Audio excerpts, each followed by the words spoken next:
This is Pelton wheel turbine.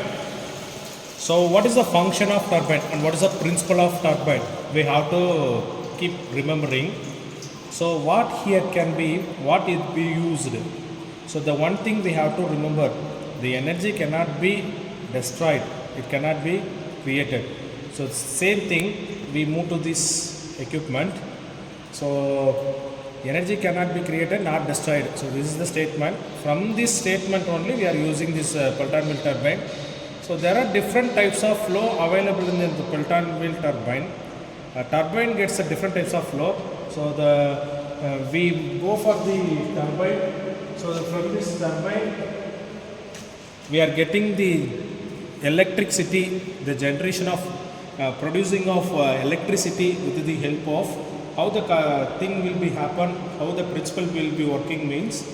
The first thing is when water is forcefully dropped into this bucket, it have n number of buckets. When striking of water from the n number of buckets, the buckets will get revolutions. From that revolutions, so hydraulic energy will be converted into mechanical energy. Then mechanical energy will be converted into electrical energy. This is the principle of the turbine.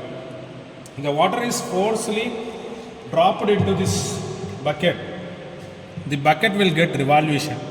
From this revolution, the wheel gets rolled. So this is the wheel which will gets rolled. So from this roll of wheel, revolution of wheel, we keep the dynamo will be here. The dynamo will be creating the current. So how the RPM will be calculated means, from the center we are keeping the tachometer. So the rotation will be, RPM will be calculated by using with the help of tachometer. This is the spring reading. While we are adding the load here, the spring reading will get changed. The spring reading. So already it was initially in 0. I am adding the 3 kg of weight. It calculated as 3 kg. So here why we are adding this weight means, so this revolution can be controlled. Okay. So then revolution will be controlled with the help of this reading. Then spring reading also taken. So here we have adjustment for the nozzle.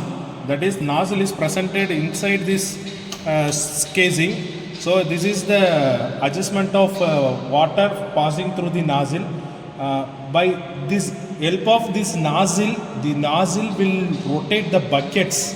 That bucket will create the revolution of this roller. From this roller we are keeping dynamo, we can get the reading. So then here also we are having the two. This is one pressure gauge, this is one pressure gauge.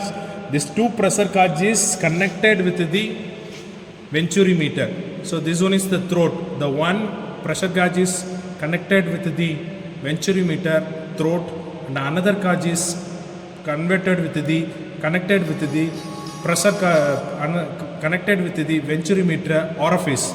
This is convergent point, divergent point.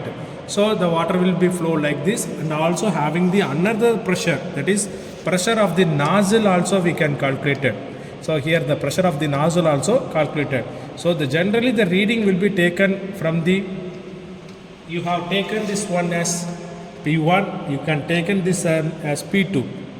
It is nothing but pressure at 1, pressure at 2. So this is the one reading. Then another one is thermal. This is the pressure which is given to the nozzle, and this one is the van shear.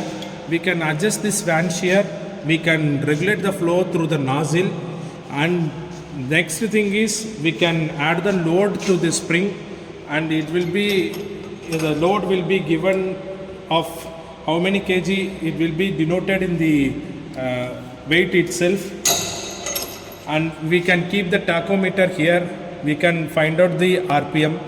So this is the simple thing we are doing the Pelton wheel turbine. We already known what is the principle this Pelton wheel turbine is working, and what is the purpose of working with this Pelton wheel turbine.